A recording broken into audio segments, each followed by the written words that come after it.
17 ৰমজান ইছলামৰ ইতিহাসৰ এটা বিশেষ দিন।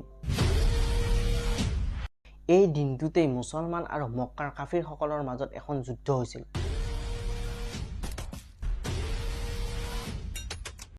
এই যুদ্ধখন বদৰত হৈছিল, সেইবাবে বদৰৰ যুদ্ধ বুলি কোৱা হয়। আৰু এই বদৰৰ যুদ্ধৰ পিছতেই ৰসুল সাল্লাল্লাহু আলাইহি ওয়াসাল্লামক গোটেই আৰবে এজন শক্তিশালী ব্যক্তি হিচাপে গণ্য কৰিছিল। এইবাবেই কৰিছিল যে ৰসুলুল্লাহ সাল্লাল্লাহু আলাইহি ওয়াসাল্লামে নিজতকৈ 3 গুণ ডাঙৰ সৈন্যৰ দল এটা ঘেৰুৱাই পেলাইছিল। আৰু এই বদৰৰ যুদ্ধ কিয় হৈছিল? আবু সুফিয়ানে শামৰ পৰা এটা কাফালা হৈছে এটা উটৰ পাল, য'ত নেকি 50,000 সোণৰ মুদ্ৰা আৰু বহুত ধৰণৰ মালবস্তু মজুত আছিল। আৰু সেইবোৰ লৈ তেওঁ মক্কালৈ গৈ আছিল। মক্কাত যোৱাৰ সময়ত ৰাস্তাত তেওঁৰ এটা বহুত ডাঙৰ সমস্যা আছিল। মক্কাত যাবৰ কাৰণে তেওঁ মদিনাৰে যাব লগা আছিল। আৰু মদিনাৰ মুছলমানসকলে সেই কাফালাটো, সেই উটৰ পালটোৱেই বিচাৰি ঘূৰি ফুৰিছিল। আবু সুফিয়ানে এই চিন্তাতেই আছিল যে তেওঁ কেনেকৈ কাফালা লৈ গৈ মক্কাত উপস্থিত হ'ব পাৰে। এইখিনিতেই ৰ'ব, মুছলমানসকলে কাফালা বিচাৰি আছিল। মুছলমানসকলে কিয় কাফালা বিচাৰিব, তাকো এই ৰমজান মাহত? আচলতে বদৰৰ যুদ্ধৰ 1 বছৰ আগত মুছলমানসকল মক্কাৰ পৰা মদিনালৈ আহিছিল। সেই সময়ত তেওঁলোকৰ নিজৰ পিন্ধাৰ কাপোৰৰ বাহিৰে আন একো বস্তুৱেই লৈ অহা নাছিল, সকলো মক্কাত থৈ আহিছিল। মুছলমানসকলৰ খং উঠাবৰ কাৰণে মক্কাবাসীয়ে মুছলমানসকলৰ সকলো সামগ্ৰী, বয় বস্তু, মাটি সম্পত্তি সকলো বিক্ৰী কৰি দিছিল। আৰু সেইবোৰ বিক্ৰী কৰি দি যি ধন সম্পত্তি আছিল তেওঁলোকে এই কাফালাটোতেই জমা ৰাখিছিল। মুছলমানসকলে লুটপাট কৰিব বিচৰা নাই। মুছলমানসকলৰ পৰা যিবোৰ বস্তু লুটি লৈ যোৱা হৈছিল তেওঁলোকে সেইবোৰ ঘূৰাই বিচাৰিছিল।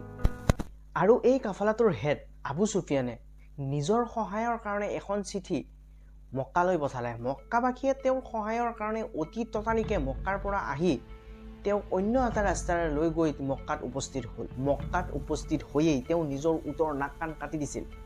আৰু তেওঁ নিজৰ গাৰ কাপোৰ ফালি চাৰিওফালে চিঞৰি ঘূৰি ফুৰিছিল। সেই সময়ৰ তেওঁৰ এইটো এটা স্বভাৱেই আছিল। আবু সুফিয়ানে কাফালা লৈ গৈ মক্কাত উপস্থিত হ'ল। এতিয়া আৰু যুদ্ধ কৰাৰ কোনো কাৰণ নাই।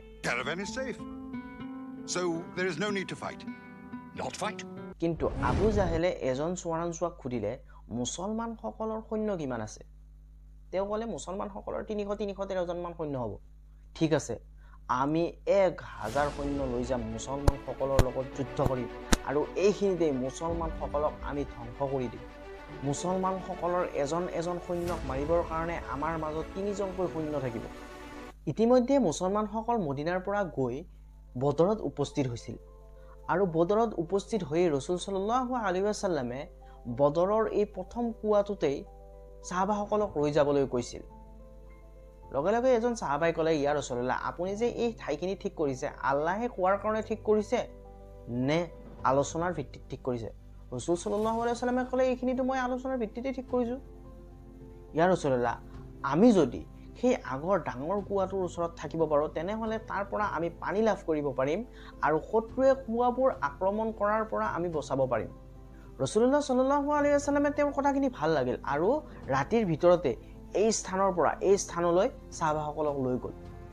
পিছদিনা ৰাতিপুৱা যেতিয়া আবু জাহেলৰ 1000 সৈন্য মুছলমানৰ সৈন্যৰ সন্মুখত থিয় হৈছিল, তেতিয়া মুছলমানৰ সৈন্যতকৈ আবু জাহেলৰ সৈন্য 3 গুণ ডাঙৰ আছিল।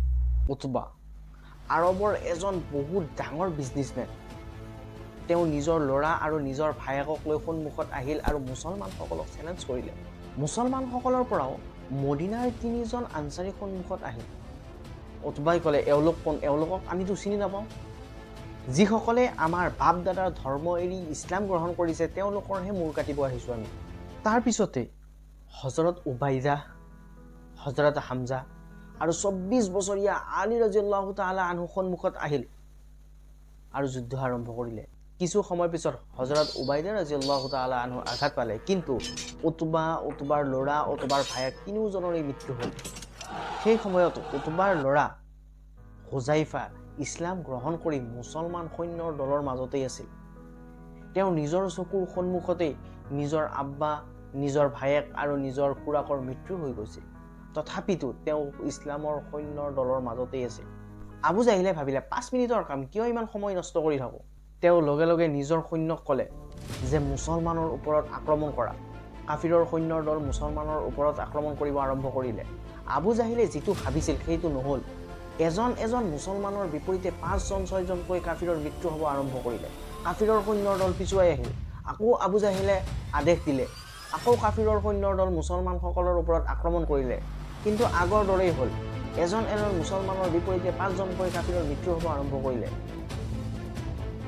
কাফিৰৰ সৈন্যৰ দল আকৌ পিছুৱাই আহিল। এইবাৰ মুছলমানসকলে কাফিৰৰ ওপৰত আক্ৰমণ কৰিলে। মুছলমানসকলে কাফিৰৰ ওপৰত আক্ৰমণ কৰাৰ লগে লগে কাফিৰৰ সৈন্যৰ দল চাৰিওফালে বদৰ এৰি পলাব ধৰিলে। আৰু সেই সময়তে আবু জাহেলৰো মৃত্যু হ'ল।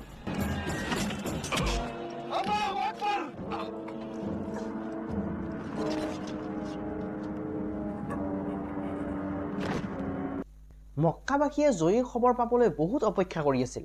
প্ৰথমতে পলাই যোৱা সৈন্যসকলে যেতিয়া যুদ্ধত পৰাজয় বৰণ কৰা বুলি কৈছিল, তেওঁলোকক কোনেও বিশ্বাস কৰা নাছিল। কিন্তু লাহে লাহে মক্কাবাসীয়ে গম পালে যে এই যুদ্ধত মুছলমানসকলৰ সন্মুখত মক্কাবাসী বহুত বেয়াকৈ পৰাজয় বৰণ কৰিছে। আৰু গোটেই আৰবৰ সন্মুখত তেওঁলোকৰ যি সন্মান আছিল সেই সন্মান তেওঁলোকে হেৰুৱাই পেলাইছিল। বদৰৰ যুদ্ধৰ আগত মহম্মদক এজন দুৰ্বল ব্যক্তি বুলিয়েই ভাবিছিল, কিয়নো যাক নেকি নিজৰ ঘৰৰ মানুহেই ঘৰৰ পৰা উলিয়াই দিছিল আৰু তেওঁ নিজৰ সহায়ৰ কাৰণে আনৰ আগত হাত পাতি ঘূৰি ফুৰিছিল। কিন্তু এই বদৰৰ যুদ্ধৰ পিছত মহম্মদক এজন বাদশ্বাহ আৰু মিলিটাৰী জিনিয়ছ ৰূপে গোটেই আৰবত জনজাত হৈ পৰিল। যুদ্ধৰ পিছত যেতিয়া মুছলমানসকল মদিনাত গৈ উপস্থিত হৈছিল আৰু মদিনাবাসীয়ে যেতিয়া গম পাইছিল যে এই যুদ্ধত তেওঁলোক জয়ী হৈছে আৰু তেওঁলোকৰ বিজয়ীৰ খবৰ গম পায়, গোটেই মদিনাবাসীয়ে আনন্দত উৎফুল্লিত হৈছিল। তেওঁলোকে চাৰিওফালে খুচি আৰু চেলিব্ৰেশ্যন চলি আছিল। আৰু ৰাসূলুল্লাহ সাল্লাল্লাহু আলাইহি ওয়াসাল্লামে নিজৰ ঘৰত সোমায়েই তেওঁ গম পাইছিল যে তেওঁ মৰমৰ ছোৱালী ৰুকৈয়াৰ মৃত্যু হৈছিল। তেওঁ মনৰ যি দুখ সেই দুখ কাৰোৰেই আগত প্ৰকাশ কৰা নাছিল, কিয়নো মুছলমানসকলৰ যি খুচি আৰু চেলিব্ৰেশ্যন চলি আছে সেই চেলিব্ৰেশ্যন চলি থাকিবৰ কাৰণে তেওঁ মনৰ দুখ কাৰোৰ আগতেই কোৱা নাছিল। কিন্তু মুছলমানসকলৰ এই খুচি আৰু চেলিব্ৰেশ্যন বেছি সময় চলি নাথাকিব, কিয়নো এইবাৰ আবু চুফিয়ানে 3000 সৈন্য গোটেই আৰবৰ পৰা জমা কৰি যুদ্ধৰ প্ৰস্তুতি আৰম্ভ কৰিছে।